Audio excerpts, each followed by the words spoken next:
mengajarkan kalau baca la ilaha illallah supaya sesuai qalbu dengan lisan, maka ada pemaknaannya.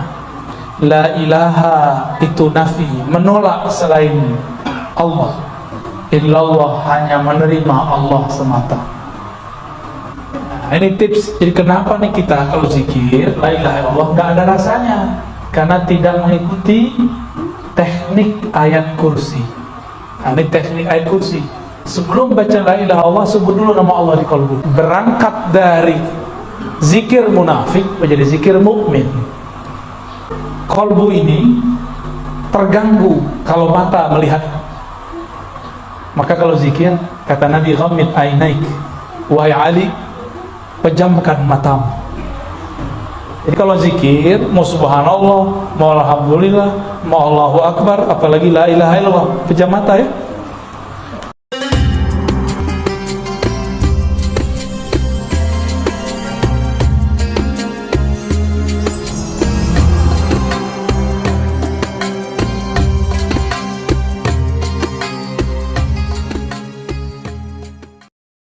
Duluan mana yang berzikir? Qalbu atau lisan?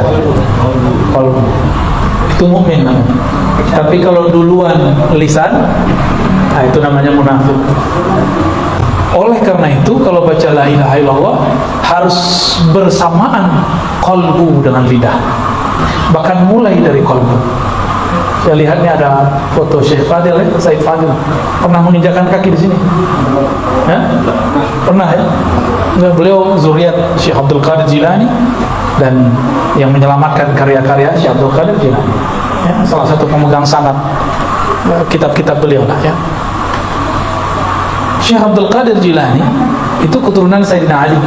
Jadi beliau Sayyid juga.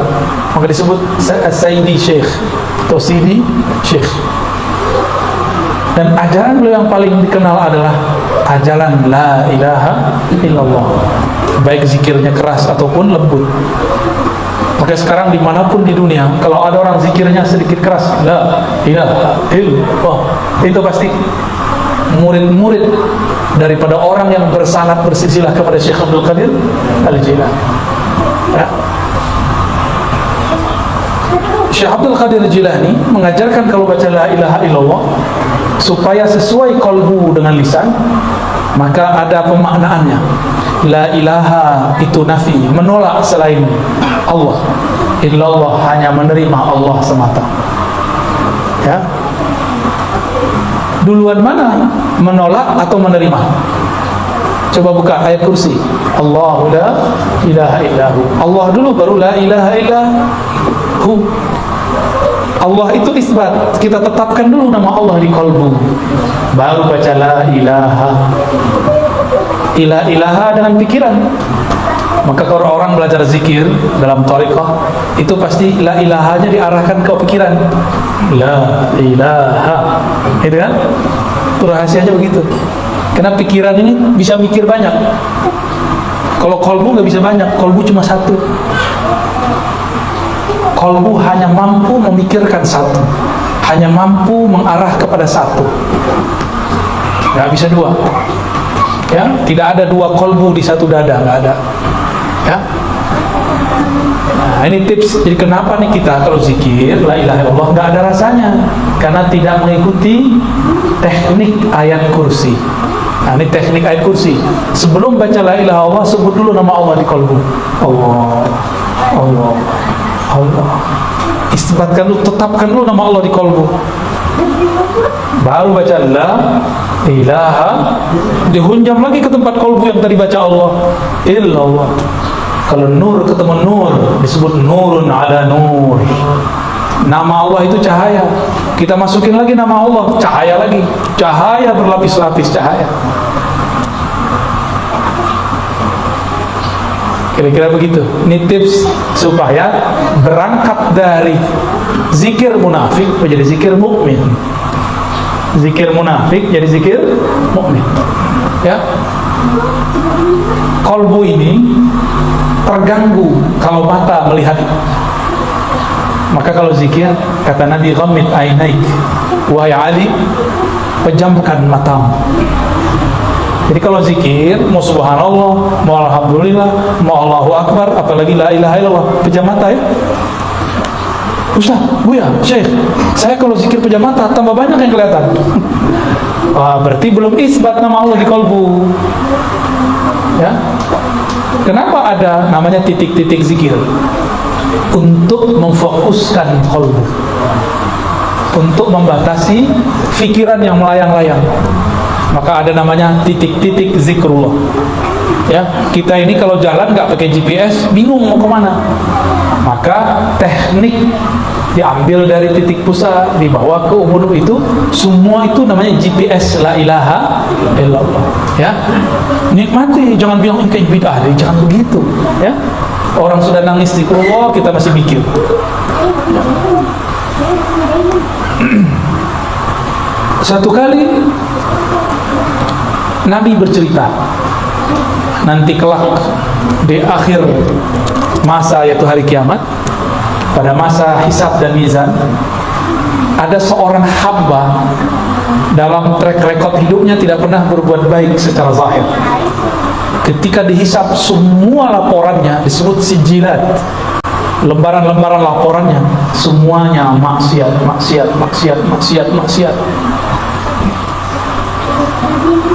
Akhirnya ketika mau ditimbang, apanya mau ditimbang?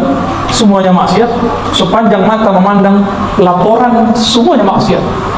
Pohon lapor, dia maksiat. Binatang lapor, dia maksiat. Malaikat lapor, dia maksiat. Tanah lapor, dia maksiat. Dia diam aja. Ini orang diam aja.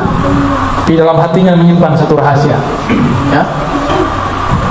Malaikat azab, dalam hadis Imam Baihaqi dan Imam Tirmizi, dua riwayat ya, menyebutkan bahwa malaikat azab kemudian menarik dia untuk diseret masuk neraka.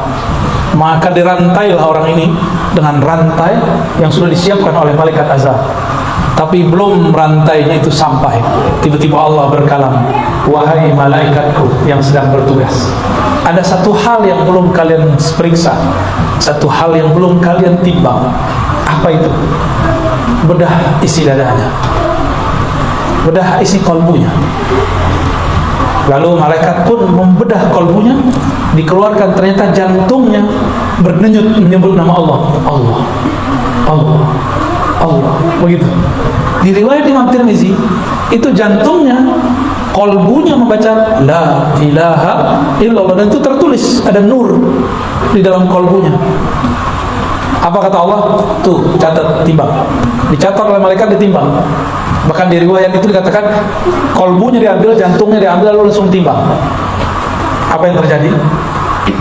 Yang tadi amal baiknya tiada waktu ditimbang, sekarang ketika kebenaran la ilaha illallah ditaruh, langsung begini. Set. Oleh karena itu Allah pernah berfirman kepada Nabi Musa, ketika Nabi Musa mengatakan, ya Allah ajarin aku zikir yang khusus, Allah mengatakan kul la ilaha illallah, baca la ilaha illallah. Kata Sayyidina Musa, itu juga banyak yang ngamalin ya Allah.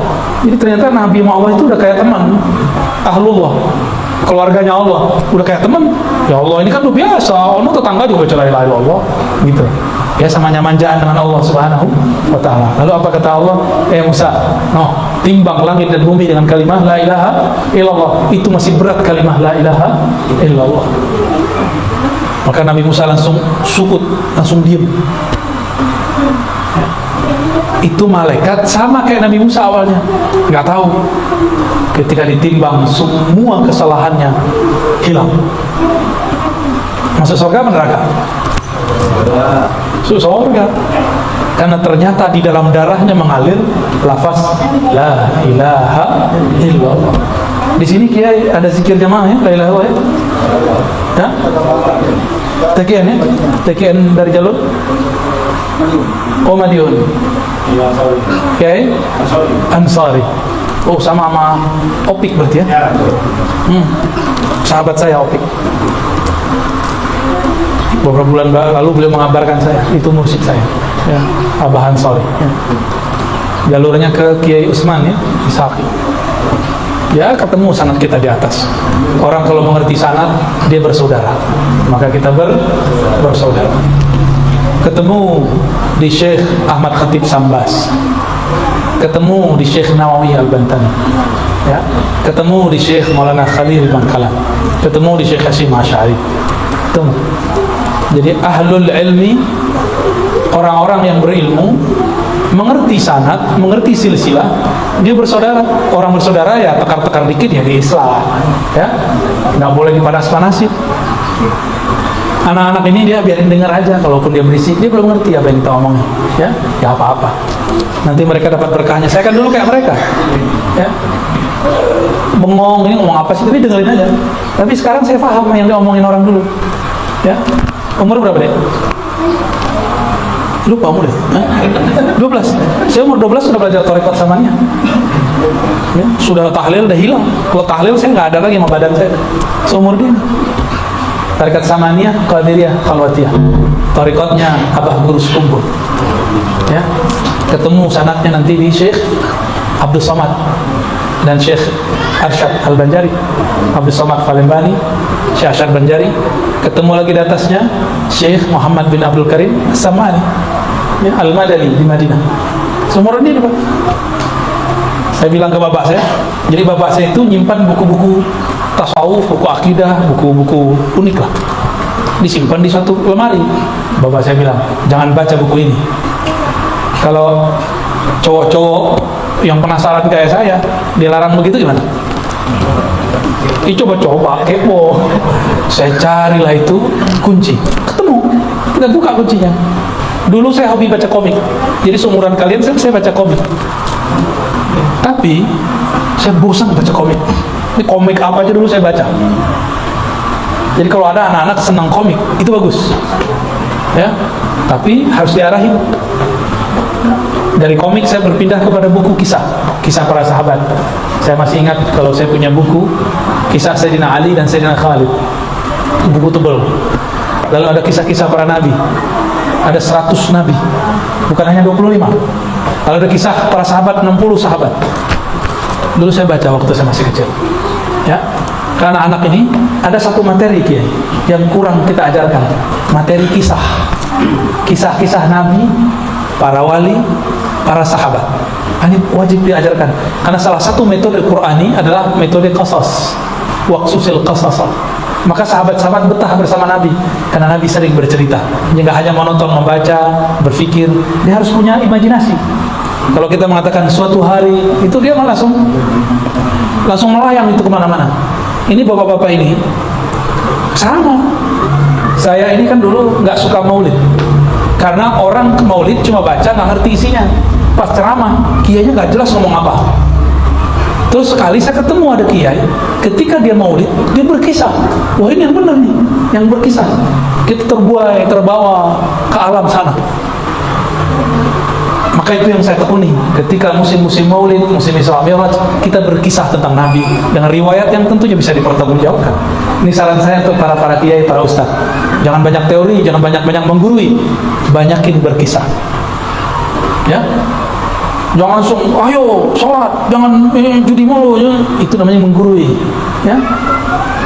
Coba kasih kisah. Orang lebih mudah menerima kisah. Coba tandain khutbah Jumat yang dimulai dengan kisah, kita tidak tidur. Tapi kalau khutbah Jumat dimulai, marilah kita adalah kita, capek. Kita aja udah 50 kali di pembukaan.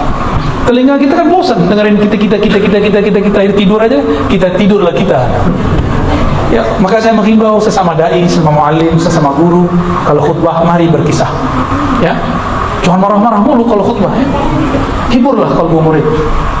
Kata Imam Junaid, al-qasasu jundun min junudillah.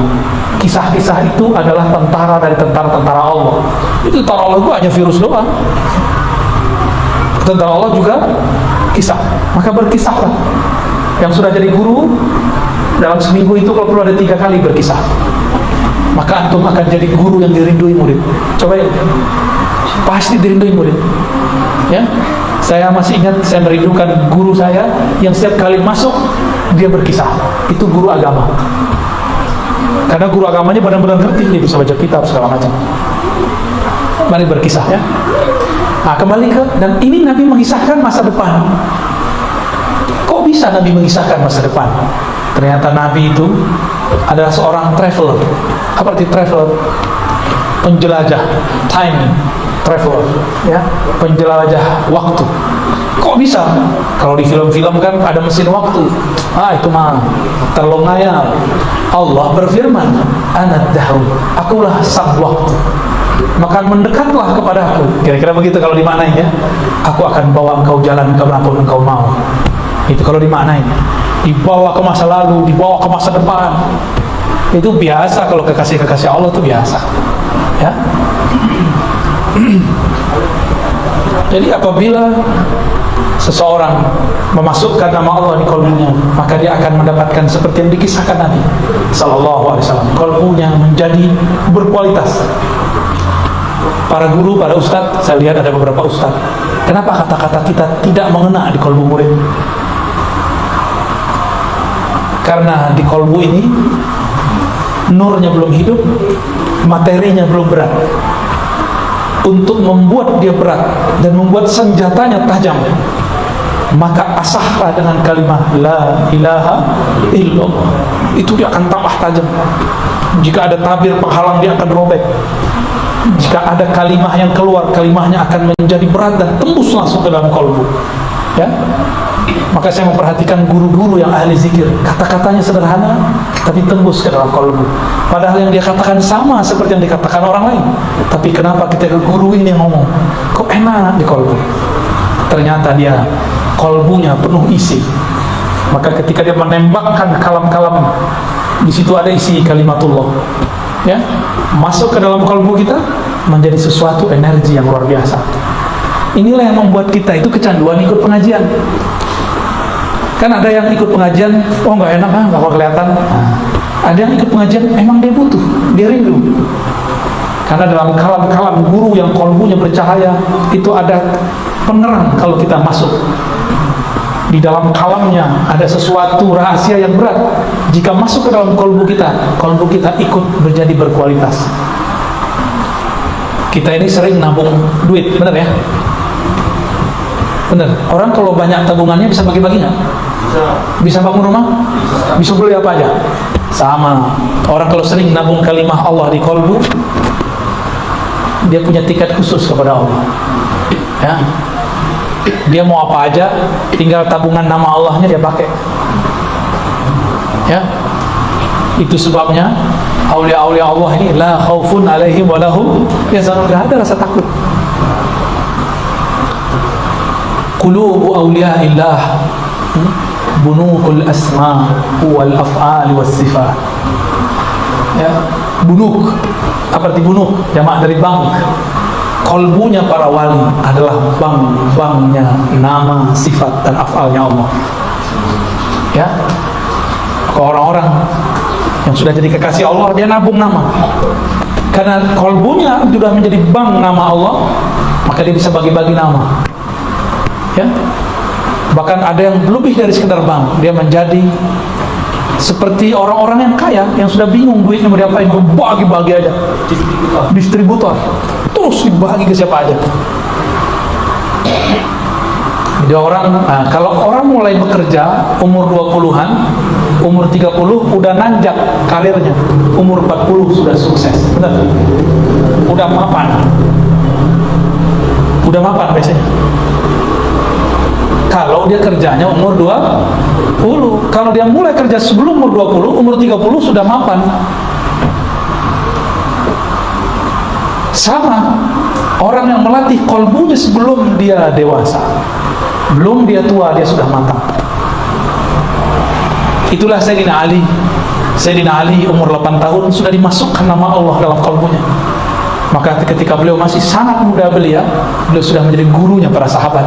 Dan Nabi mengatakan, ana madinatul ilmi wa aliyun babuha. Aku kota ilmu, gudang ilmu, sumber ilmu. Kalau mau masuk lewat Ali, Alilah pintuku. Maka tidak ada sekarang thariqah kecuali lewat Sayyidina Ali, atau thariqah Naqsyabandiyah lewat Sayyidina Abu Bakar, tapi juga lewat Sayyidina Ali.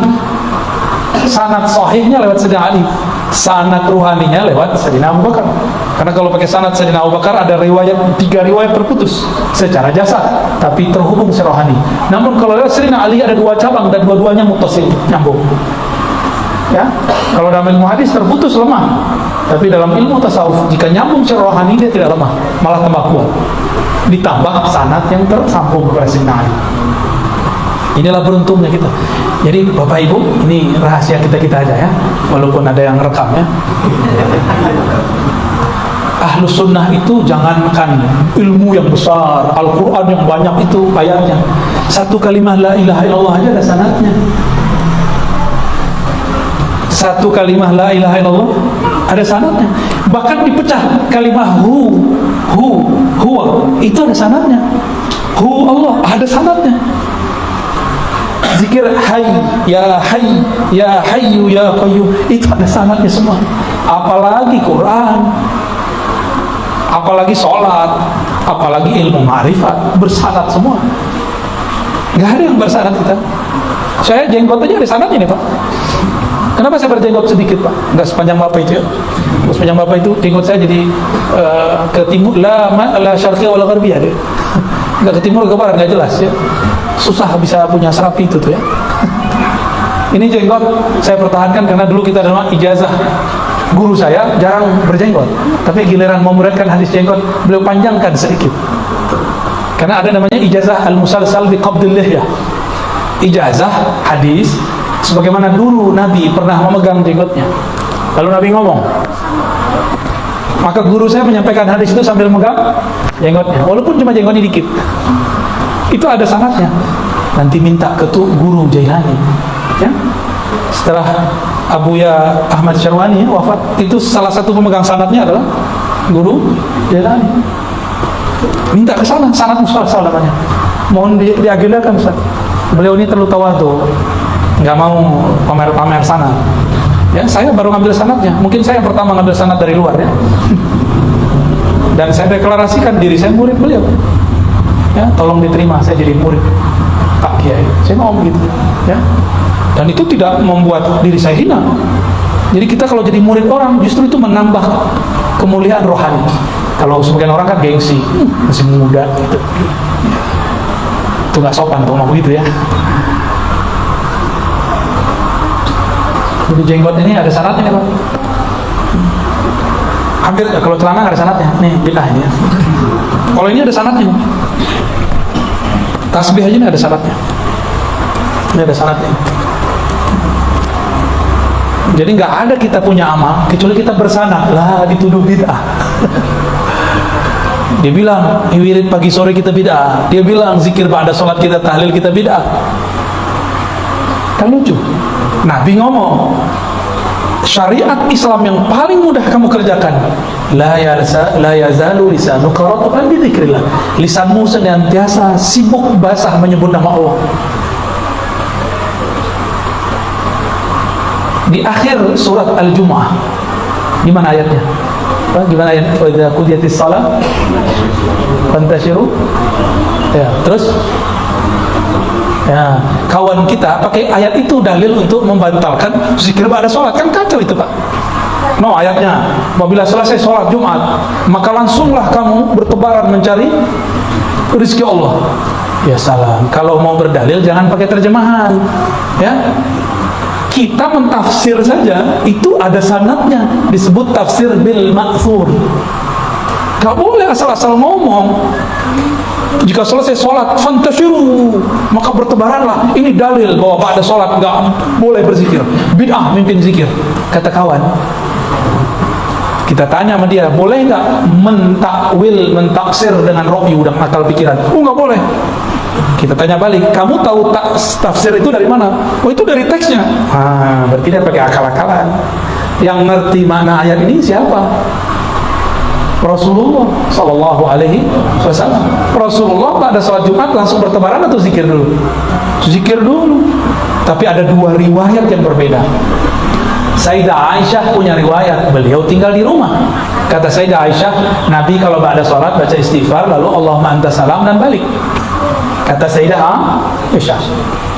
Tapi kata Sayyidina Abu Hurairah, kata Sayyidina Abdullah bin Umar, kata Sayyidina Abdullah bin Abbas, Abu Sa'id Al-Khudri, Jabir, Ibn Mas'ud, semuanya sepakat meriwayatkan Nabi kalau ba'da sholat itu zikirnya beragam. Ada yang istighfar ini, ada yang istighfar itu, ada Allah man tasalam, ada yang la ilaha illa syarikalah, ada Allahumma la mana lima a'taita, ada yang zikir Fatihah, ada subhanallah 3 kali, ada subhanallah 25 kali, begitu beragam oleh guru-guru kita dulu. Ketika Tuan Guru Syekh Muhammad Arsyad Al-Banjari pulang dari Madinah, maka diajarkan murid-muridnya ada namanya perukunan. Benar? Di perukunan itu amal orang Madinah dulu. Jadi kalau kita datang ke tempat-tempat orang tua-tua lama di Madinah, itu zikirnya sama seperti yang ada di perukunan. Pasti sama, nggak aja beda. Astagfirullahaladzim, la ilaha illa huwal hayyul qayyum wa atubu ilaih. Ada semua. Ada semua ya. Habis itu Allah manta salam, habis itu la ilaha illa syarikalah, habis itu Fatihah, ayat kursi. Ya, benar enggak?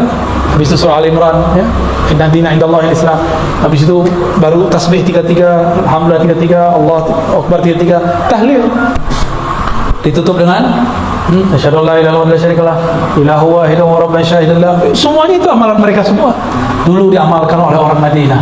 Sekarang di Masjid Madinah amal itu sudah tidak ada. Pindah ke Pulau Kalimantan ya. Pindah ke Pulau Balikpapan. Udah dibuang oleh mereka. Maka kita nggak boleh bercerita tentang Nabi satu riwayat. Ada kaedahnya.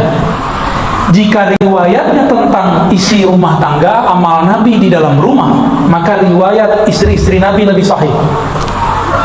Contoh, cara Nabi buang air kecil, cara Nabi mandi, cara Nabi tidur, amal-amal yang Nabi lakukan di Madinah, di ruang rumah, maka riwayat istri-istri Rasulullah SAW itu lebih kuat. Adapun jika riwayatnya berkaitan dengan luar rumah, maka riwayat sahabat dianggap lebih kuat. Nah, ini ada ilmunya ya, ada kaidah-kaidahnya begitu. Al-Imam Al-Hazimi, Abu Bakar Al-Hazimi, Al-Hafiz Al-Syafi'i, itu punya kitab yang Al-Iktibar fi Nasikh wal Mansukh. Beliau menyebutkan 50 cara menyelesaikan riwayat-riwayat yang berbeda-beda. Salah satunya ketika Aisyah mengatakan Nabi baca astagfirullah, Allah mantasalam, lalu pulang dengan riwayat dari sahabat-sahabat yang lain. Itu beliau punya kaidah bahwa yang kuat adalah zikir yang banyak. Tapi sesekali jika sibuk beliau selesai langsung pulang.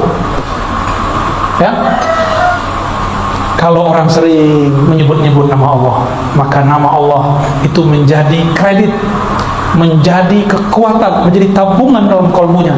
Jika dia sudah menabungnya lama, disiplin, maka satu nama masuk ke dalam kolbu, Allah beratkan 10 kali. Satu nur masuk kolbu, Allah lipat gandakan 10 kali. Orang ini kolbunya nanti akan lebih terang daripada orang lain. Ya, lebih terang. Orang ini kalau punya kalamnya lebih berat, lebih terasa daripada orang lain. Kira-kira itu. Ini masih jam 11 saja nih ya. Wah, kebalikan 11. 1 tambah 1 sama dengan 2. Ya. Selisih ini sudah disyahadatkan. Syahadat orang Balikpapan. Itu jam akhirat ya.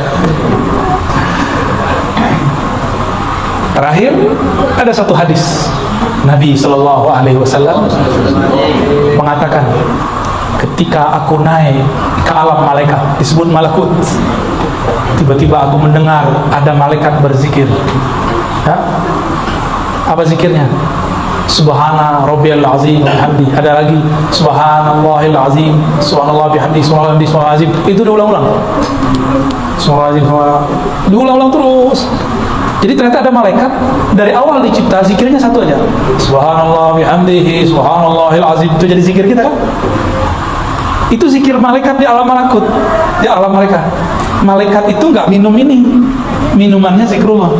Malaikat itu nggak makan daging, nggak makan ikan, dia makan zikrullah. Maka kalau ada majelis ilmu, majelis zikir, itu malaikat dari langit turun ke bawah, itu kenyang, dia bukan main. Jadi Allah itu memuliakan manusia. Dengan apa caranya? Kitalah yang menyajikan makanan-makanan malaikat. Bidah nggak ngaji begini? Jadi lebih mulia siapa sebenarnya? Yang ngestok makanannya malaikat kita sebenarnya itu. Itulah rahasianya. Ini rahasia kita yang kedua, yang terakhir. Kenapa rumah wali-wali Allah senantiasa didatangi, dikelilingi malaikat? Karena mereka dapat sajian terus di situ. Sebagaimana Sayyidina Ibrahim, setiap kali ada tamu datang dia buatkan makanan. Dia lupa kalau yang datang, karena saking asiknya. Beliau ini hore, kalau ada tamu, beliau girang sekali masak untuk tamu. Kalau kita kan, datang lagi nih, wah beban lagi nih, gitu ya. Nabi Ibrahim bukan orang kaya, tapi beliau menyediakan beberapa ternak.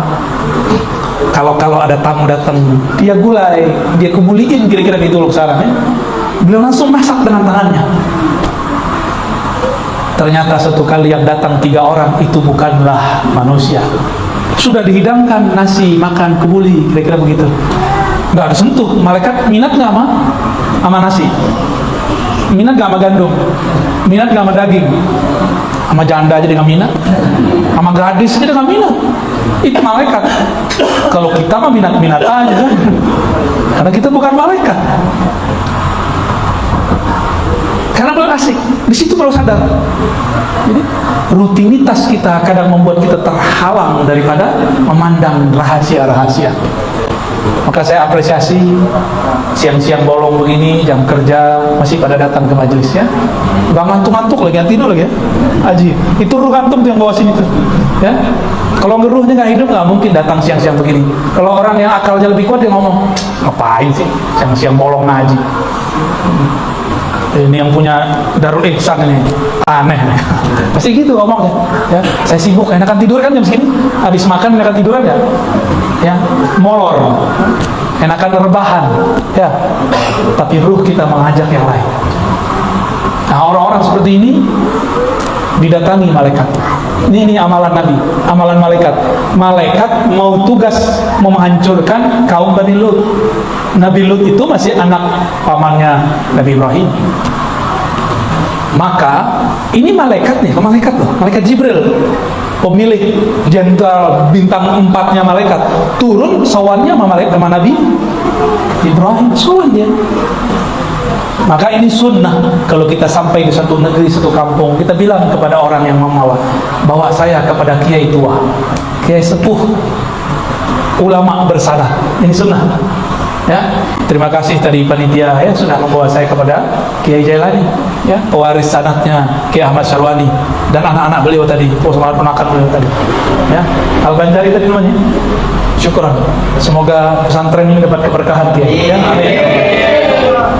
Amin ya rabbal alamin. Ya, wassalamualaikum. Nabi memerintahkan ahibbu ahla baiti hubban. Cintai ahlu baitku karena cinta kepadaku. Karena di darahnya ada darahku. Cinta aja, bukan berarti harus ikut dia. Kan Habib ini Sayyid ya. Sayyid itu kalau nggak ngaji ya jahil juga. Sayyid kalau nggak bermakrifat ya jadi musuh Allah bisa. Ada Sayyid murtad, ada, saya kenal beberapa. Ada, serius. Ada yang ateis juga. Ada yang main-mainin Quran juga ada, dia nggak percaya dia. Tapi kebanyakan kan ada darah nur yang mengalir dalam dirinya. Makanya para sayyid ini mudah sekali terpanggil kepada Allah Subhanahu wa ta'ala. Zuriat Nabi itu ada 2 jenis. Ada jenis nasabi, ada 3 ya. 3 jenis, nasabi, ilmi, satu lagi ruh. 3. Nasab jasad, nasab ilmu, ada nasab ruh. Kalau nasab darah ya jadi sayyid, lahirnya jadi sayyid. Kita yang bukan Asegaf, yang bukan Al-Idrus, bukan Al-Haddad ya, bukan Bazar'a, bukan Fam itu jangan coba-coba, bukan Al-Hamid, jangan coba-coba pakai itu ya. Maka tidak boleh menghabibkan, mensayyidkan orang yang belum pasti zuriat Nabi SAW. Tapi ada jalur lain, yaitu ilmu. Ini yang dijaga oleh ahli hadis, ahli Quran, ahli fiqih, ya. Mereka jaga sanad itu. Makanya saya salah satu orang yang ingin termasuk bagian dari mereka. Setiap masuk satu negeri, jika panitianya mengerti maksud saya, pasti dihantar ke guru tua yang bersanad. ya, biar kita ambil silsilah ilmunya dari fulan, dari fulan, dari fulan, dari fulan. Jadi kalau sanad nasab darah bin binti binti binti binti. Kalau ini an dari fulan, dari fulan, dari fulan, dari Rasulullah SAW. Ada satu lagi ruh. Kalau ruh ini langsung Rasulullah. Itulah yang disebut wali kutub, wali abdal. Ruh langsung ke Rasul. Ya. Kalau ulama cuma dapat nurnya. Kalau ini langsung ruhnya, pangkat kewaliannya. Al-aqtab kutub ataupun jadi di depannya itu bukan Habib al-kutub atau al-abdal. Ya, waliullah. Itu. Tapi itu nggak boleh di gede-gedein ya. Jangan coba-coba nunggu mati itu. Ya. Jangan klaim sayyid aja nggak boleh kalau bukan sayyid.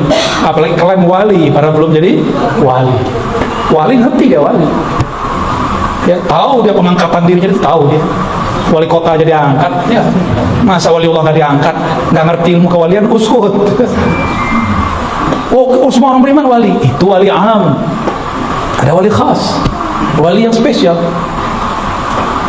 Ya, Nabi aja 124.000, ada yang khas.